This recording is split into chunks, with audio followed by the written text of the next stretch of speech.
बहुत पहले गीत आया था भैया कि तुम मेरे बाद हो,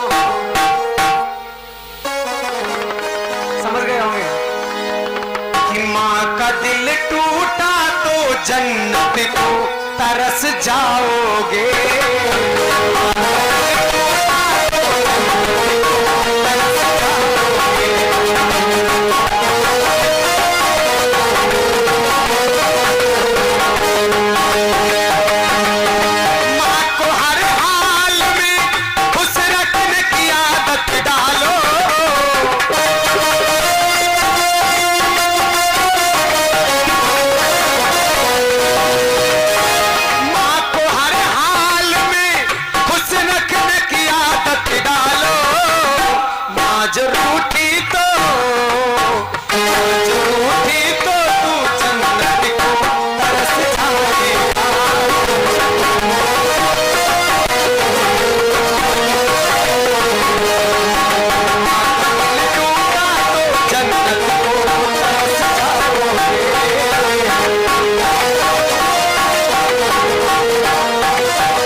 अच्छी लगे तो तालियां जरूर बजा दें। 4 लाइन बोल रहा हूं कि आजकल के लड़के बीवियों के जाल में रहने लगे।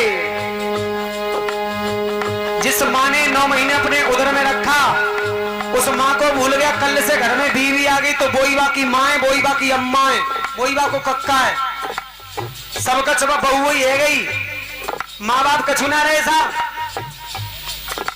और वो ये कहता है अगर पत्नी कह दे कि तुम अपने माँ बाप को छोड़ दो तो छोड़ देता है।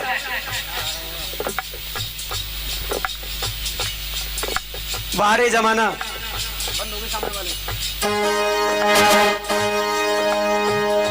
कि आजकल के लड़के बीवियों के जाल में रहने लगे और माँ बाप को छोड़ करके ससुराल में रहने लगे।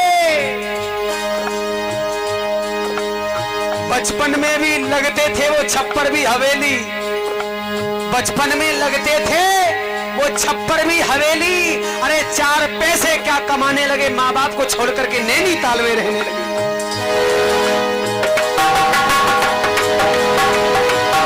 माँ का दिल टूटा, माँ का दिल टूटा, जन्नत को तरस जाओगे।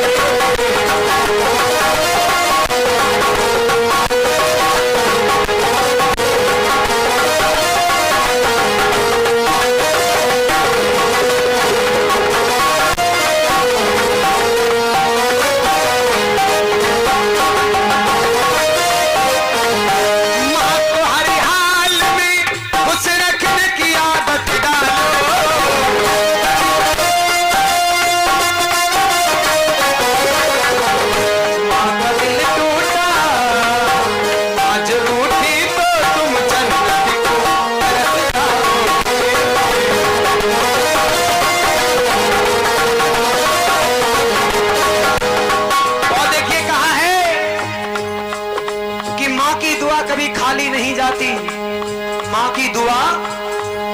खाली नहीं जाती और इसकी बात तो भगवान से भी टाली नहीं जाती। और बर्तन मांज करके 4 बेटों को पाल लेती है माँ, बर्तन मांज करके 4 बेटों को पाल लेती है माँ, लेकिन दुल्हने आने के बाद 4 बेटों से एक माँ पाली नहीं जाती। माँ का दिल टूटा, माँ का दिल टूटा तो जन्नत को तरस जाओगे।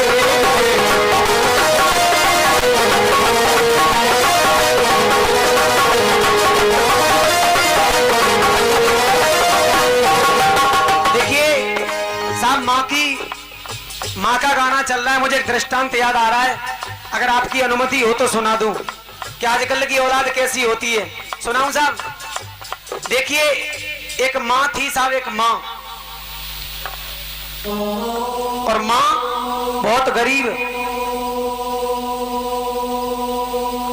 पति मर गया था, एक बच्चा था, एक बच्चा था। माँ ने मेहनत मजदूरी करके उसे पढ़ाया लिखाया, बड़ा हो गया बेटा। और बेटा जब बड़ो होगा ना, फिर बाकी नौकरी लग गई। और नौकरी साहब जब लग गई तो बेटा नौकरी करता रहा, लेकिन मां से मिलने कभी नहीं आया। एक ही औलाद है बस, बेटा। घर में कोई नहीं है, न खानदानी कोई है, न पति तो पहले ही मर चुका है बेचारा। अकेली बुढ़िया रह रही है। बेटा की नौकरी लग गई सब, लेकिन मां, उस मां के हृदय में यह विश्वास था कि एक न एक दिन बेटा मेरो जरूर मोते मिलवे आवे हो। लेकिन भैया बेटा तो नहीं आया, लेकिन एक चिट्ठी जरूर आई। उस बूढ़ी मां के पास चिट्ठी आई। उस मां ने पड़ोस के एक बच्चे से पढ़वाया। उस चिट्ठी में लिखा था कि मां, आज तेरे बेटे का प्रमोशन हो गया है और मैं अपने देश को छोड़ के विदेश जा रहा हूं। कहां जा रहा हूं? विदेश। और जैसे ही उस मां ने सुना, बूढ़ी मां ने सुना महाराज, वो मां फपक फपक करके एकदम से रोने लगी और जो मिलने की आस थी वो उसकी टूट गई।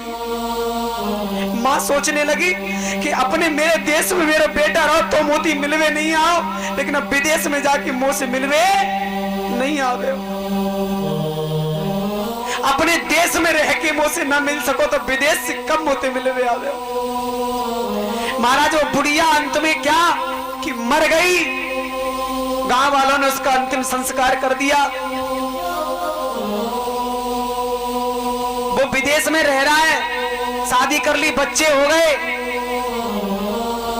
एक दिन टीवी चैनल पे भागवत की कथा आ रही थी, प्रसंग चल रहा था, मैया यशोदा का कोई माँ के बारे में प्रसंग चल रहा था। उसको एकदम से याद आई कि मेरी जन्म देने वाली माँ गांव में रहती है, चलो एक बार तो वहां से मिल ही लूं।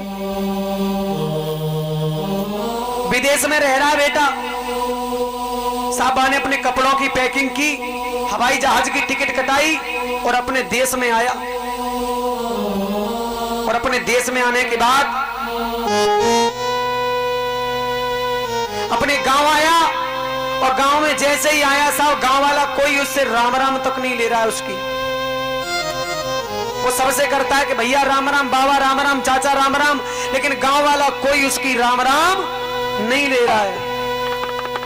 अब्बा ने हाथ जोड़े, एक बड़े बूढ़े रहे बुजुर्ग, उनसे कही कि ताऊ मो एक बात बताओ, आखिर मुंह से ऐसी कौन सी गलती है गई जो कि गांव वाले मेरी राम राम तक ना ले रहे। वो बड़े बूढ़े ने कही कि बेटा मैं बताऊं तो तुझे पता होगा कि तेरे एक बूढ़ी माँ भी थी जिसने तुझे जन्म दिया, पढ़ाया लिखाया बड़ा किया। एक माँ थी तेरी? बोले हाँ हाँ मेरी माँ थी, मैं उसी से मिलने आया हूं। बोले अब तू किन से मिलवे आयो है? अब पछताए होत का जब चिड़िया चुंगी गई खेत। आंखों में आंसू भर के बूढ़ा बोला बेटा अब तू किससे मिलने आया? अरे वो तेरी बूढ़ी मैया तो मर गई। और जैसे मरने को नाम सुनो बेटा एकदम से पछाड़ खाने लगा। बोला मेरी माँ जिस झोपड़ी में रहती थी वो झोपड़ी एक बार दिखा दो मुझे, वहां ले चलो। बेटा जैसे झोपड़ी में गया, एक बकस है, एक कथरिया पड़ी है, कथरिया जाको ओढ़ के वो बूढ़ी मैया रहती। और बेटा डनलप के गद्दों पे सो रहा है, स्प्रिंग वाले गद्दों पे सो रहा है, और बूढ़ी मैया कथरिया ओढ़ के अपनी जिंदगी निकाल दे। साहब हवा चली, और हवा जब चली तो एक कागज उसी झोपड़ी में उड़ करके उस लड़के के पास आया। और कागज जैसे ही लड़के ने उठाया, उस कागज में क्या लिखा था सुनिए, आपका कलेजा हिल जाएगा। उस कागज में लिखा था कि बेटा मैं तेरी बूढ़ी माँ, तू मुझे मिलवे तो नहीं आ, लेकिन मैंने आज तो बहुत लगाई कि एक न एक दिन मेरा बेटा मुझे मिलवे जरूर आवे। सुन, मैं आज एक बहुत बड़े राज की बात तो बता रही हूं। और वो बात ये है कि बचपन में तेरी एक आंख फूट गई गिल्ली डंडा खेलते पे। और आंख फूटने के कारण मास्टर जी ने तो एडमिशन ना दो, लेकिन मैंने सोची मैं अपने बेटा को पढ़ाऊंगी जरूर। तो मैंने क्या करो बेटा सुन, मैंने अपनी आंख निकाल के तेरी आंख में डलवाई। मैं खुद कानी है गई लेकिन तेरे लिए आंख दी। जा आंखों को बेटा संभाल के रखिए। ये गांव वाले मोती कानी कानी कहते, सब गांव वाले कानी कानी कहते, लेकिन मैं सुनती, सबके ताने सुनती, रोती रहती। क्यों?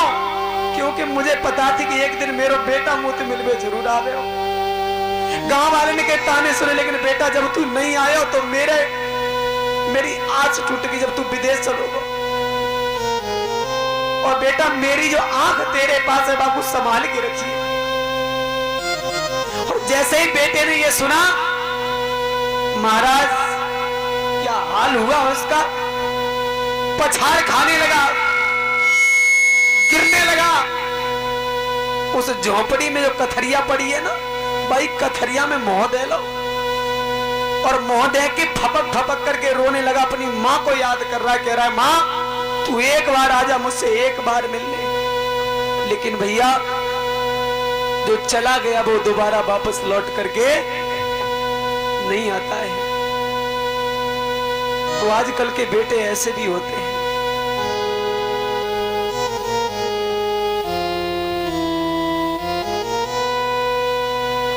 यहाँ पे जितने जवान भैया बैठे, मैं आपसे एक निवेदन कर दूं, अगर आपकी बीवी कभी तुमसे जिकाए कि अपने माँ बाप को छोड़ दे, बीवी को छोड़ देना, लेकिन माँ बाप को मत छोड़ना साहब, क्योंकि उनका कर्ज जिंदगी भर अगर तुम उनकी गुलामी करोगे तो भी नहीं उतार पाओगे। माँ का वो कर्ज होता है, छोटा शिशु होता है, बच्चा टॉयलेट कर देता है, बिस्तर गीला हो जाता है, खुद गीले में सो लेती है, लेकिन बच्चे को सूखे में सुलाती है, मेरे बेटा को सर्दी ना लग जाए, बीमार ना पड़ जाए, इतना ख्याल तुम्हारा रखती है। और कल से तुम्हारे घर में आ गई, तुमने माँ बाप को छोड़ दिया। समझाने का एक तरीका होता है। अगर तुम्हारी पत्नी तुमसे कहे माँ बाप को छोड़ दो, परिवार वालों को छोड़ दो, तो सुनिए, उससे ये बात कहना कि एक बात बता, तेरे मायके में जाए कि और मैं तेरी भाभी से कहूं कि तू अपने सास ससुर को छोड़ दे, अलग रहे, तो कैसी लगेगी? भाई बेबी तो तेरे माँ बाप हैं। अगर तेरे मायके में तेरी भाभी तेरे माँ बाप को रोटी ना दे तो कैसी लगेगी? तो जे मेरे माँ बाप नहीं है। बहनों एक बात ध्यान रखना, ससुराल में सुखी रहना चाहती हो तो मंत्र तुम्हें दे रहा हूं मैं, वो मंत्र याद कर लेना, बस सुखी रहूंगी हमेशा। वो मंत्र क्या है? मंत्र सिर्फ ज्यादा बड़ा नहीं है, मंत्र इतना ही है कि यहाँ पे तुम अपने माँ बाप को छोड़ के जिनको जा रही हो, ससुराल में तुम्हें एक बूढ़ा बुढ़ी मिलेंगे, उनको कभी ससुर और सासू की नजरों से मत देखना, उनको अपने माँ बाप की तरह देखना, जिंदगी में कभी दुखी नहीं रहूंगी, ये मेरा मंत्र है। और जो लड़की ससुराल में जाने के बाद अपने माँ बाप को सास ससुर भी नहीं समझती है, दुश्मन समझती है साहब, वो तो नरक की गामी है। उससे बड़ा पापी, उससे बड़ी पापिन, उससे बड़ी हत्यारन इस दुनिया में कोई नहीं है। चुल्लू पर पानी में डूब के मर जाना चाहिए। एक स्त्री किसे कहते हैं? जिसको लोक लाज लिहाज होती है, जिसको लज्जा होती है। ये माथे पे टीका पहनने से गहना नहीं होता, नाक में नथुनी पहनने से गहना नहीं होता। सच्चा गहना तो होता है स्त्री की लज्जा। जिस स्त्री को लाज होगी, जिस स्त्री को लाज लिहाज शर्म होगी, वो सच्ची स्त्री है और वही उसका गहना है। माँ, मेरी माँ, मैं आपको एक कीर्तन, एक भजन गीत सुना रहा हूं। जब आपकी बेटी की शादी हो तो आप एक काम करना, अपनी बेटी की शादी में तुम चाहे मोटरसाइकिल देना या मत देना, अलमारी देना या मत देना, कुछ देना मत देना, लेकिन एक चीज जरूर देना, एक चीज जरूर देना। बताओ कौन सी? बता दो। और वो चीज रामायण में मैया सुनैना ने, मां सीता की शादी जब हुई थी, वो चीज मां सुनैना ने सीता को दी थी। और वो चीज क्या थी बताऊं? सुनिए।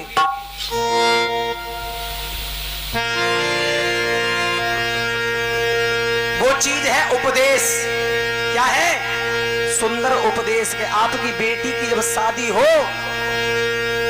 और जब उसकी विदा हो रही हो तो उस समय सुंदर उपदेश करना कि बेटी तुझे ससुराल में कैसे रहना है। सुन ले कि मान ले दुलारी मेरा कहना और इस भांति रहना जाके ससुराल में।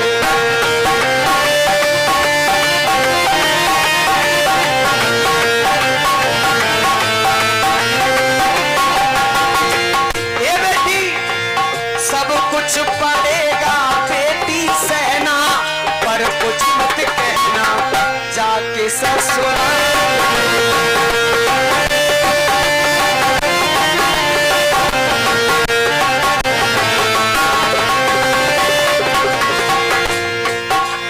अरे छोड़ के चली है बेटी बाबुल का अंगना,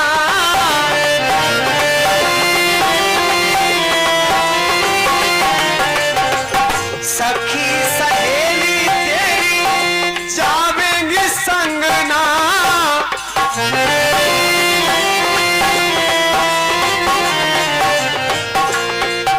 हेलो।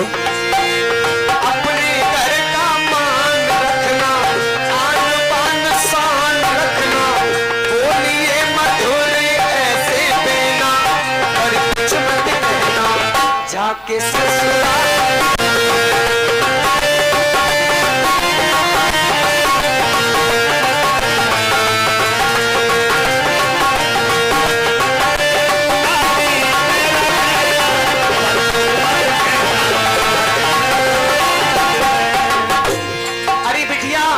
ससुराल जा रही है, सुन ऐसे रहना ताकि तो से कोई कुछ कह ना पाए और ऐसे चलिए ताकि तेरी सास तो से जिन्हें कह पाए कि तेरी अय्या ने यही सिखाओ।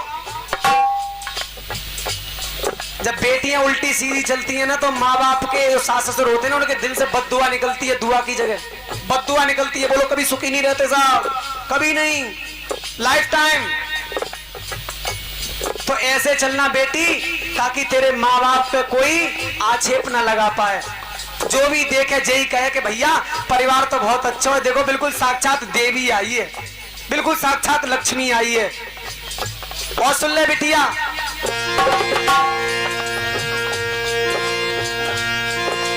कि पिता के समान अपने ससुर जी को जानना,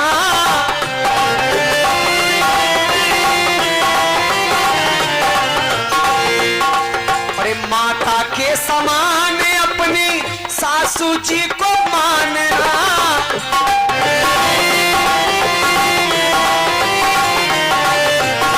और सुन लिया, अरे दौरानी का आदर करना, जिठानी का आदर करना, प्यारी समझना अपने प्राणों से।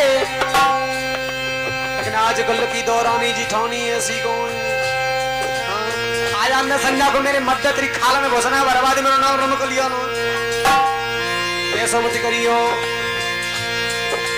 अरे ऐसी है तेरी दोनों बहना, अरे कुछ मत कहना जाके ससुराल।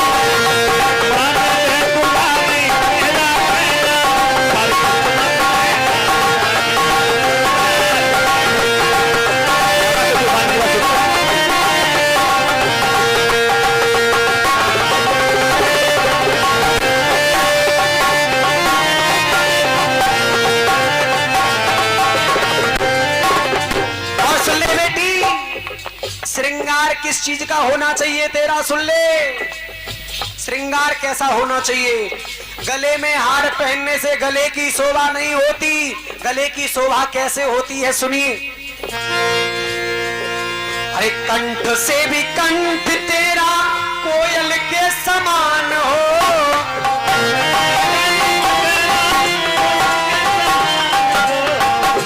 जब तू बोले बेटी तो मालूम पड़े कोयल बोल रही है। हाँ, ऐसे सुंदर मीठे मीठे शब्द बोलना, तेरी बातों से सब लोग लुभा जाएं। अरे होठों की लाली तेरी मधुर मुस्कान हो।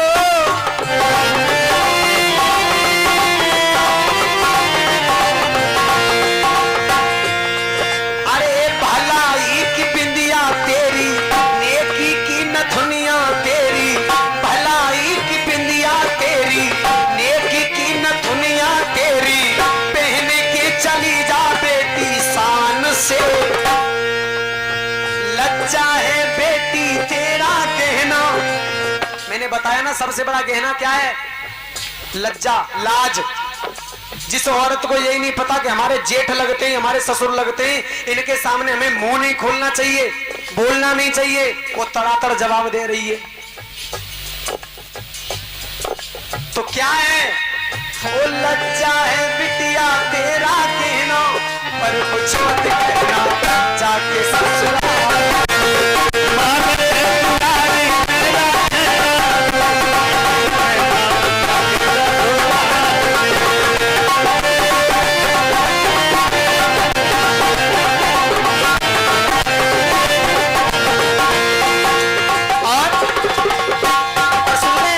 आजकल की सासू बड़ी एडवांस बड़ी तेज है आजकल की सासू भी।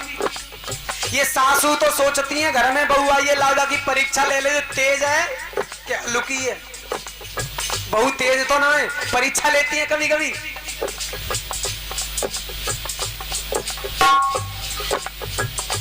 ₹100 गुप्तदान, महादान, महाकल्याण।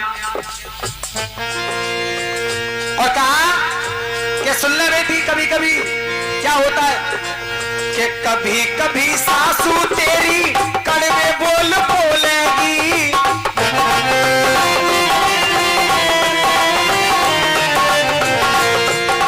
और मार मार ताने तेरे हृदय को टटोलेगी।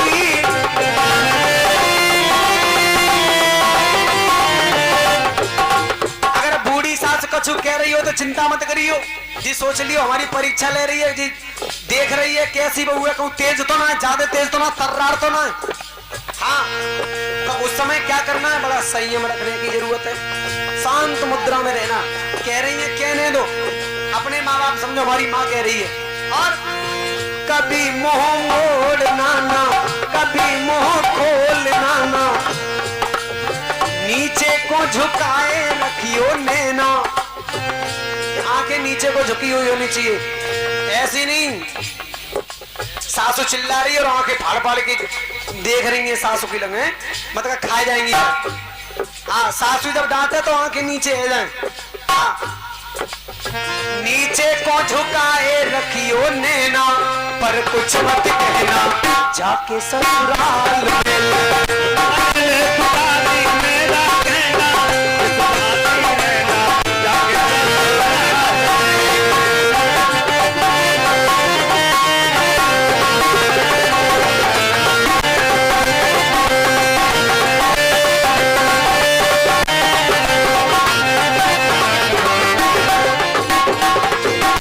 सबसे बड़ी बात सुन लियो माता और बहनों, सबसे बड़ी तारीफ काय में होती है पता है?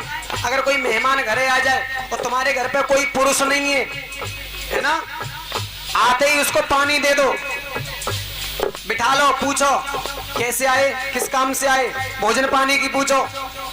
और जब इतना कर दोगे ना तो मेहमान जब अपने यहाँ जाएगा ना तो वो जरूर कहेगा भैया बाकी बहू तो बहुत बढ़िया, जैसी भाई घरे गए तुरंत बेचारी ने पानी लेके आई है, बैठे हुए गला खटिया डाली, समझ लेना।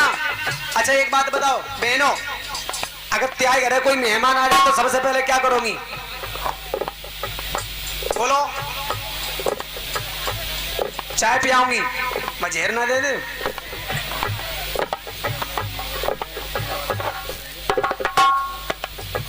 ये 50 रुपए श्रीमान जी प्रेम नारायण जी, इन्हीं अभी जो भजन ये दृष्टांत जो चल रहा है, उपदेश जो चल रहे हैं, इन्हीं उपदेशों पर प्रसन्न होकर के खुश होकर के दे रहे हैं।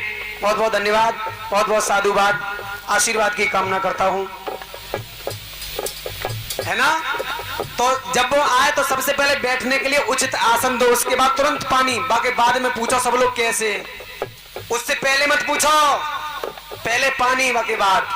कि आवे जो अतिथि घर में करना सत्कार तू।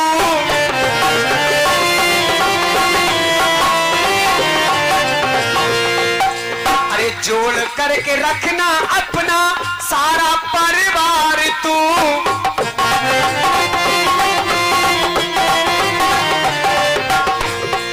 न्यारे रहेगी कहूं मैं सोचियो। हाँ और आजकल की ऐसी कौन 1 महीना रह गई तो उनको कान भद्दे नहीं पति के सुनना रे।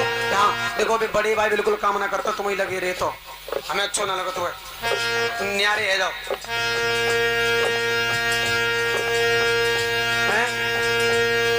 चौका चूलो अलग रख लो साहब। लला बीए कर पातो के साल में पता है 15 साल में बीए कर पातो है, लेकिन बहू आ जाए घर में तो एक ही रात में बीए करा देती है भाई। घूंघट में तो 2 उंगलियां चली ना लला के बीए भाई ना समझ लेना।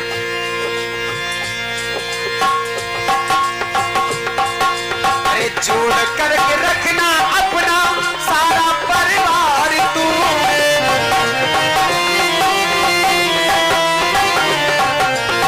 और सबसे बढ़िया अरे दोनों समय संध्या हवन सुगंधी से भरना भवन। दोनों समय संध्या हवन सुगंधी से भरना भवन। लगने लगाना भगवान से कभी बेमोल सा कोई है ना, पर कुछ मत कहना जाके ससुराल।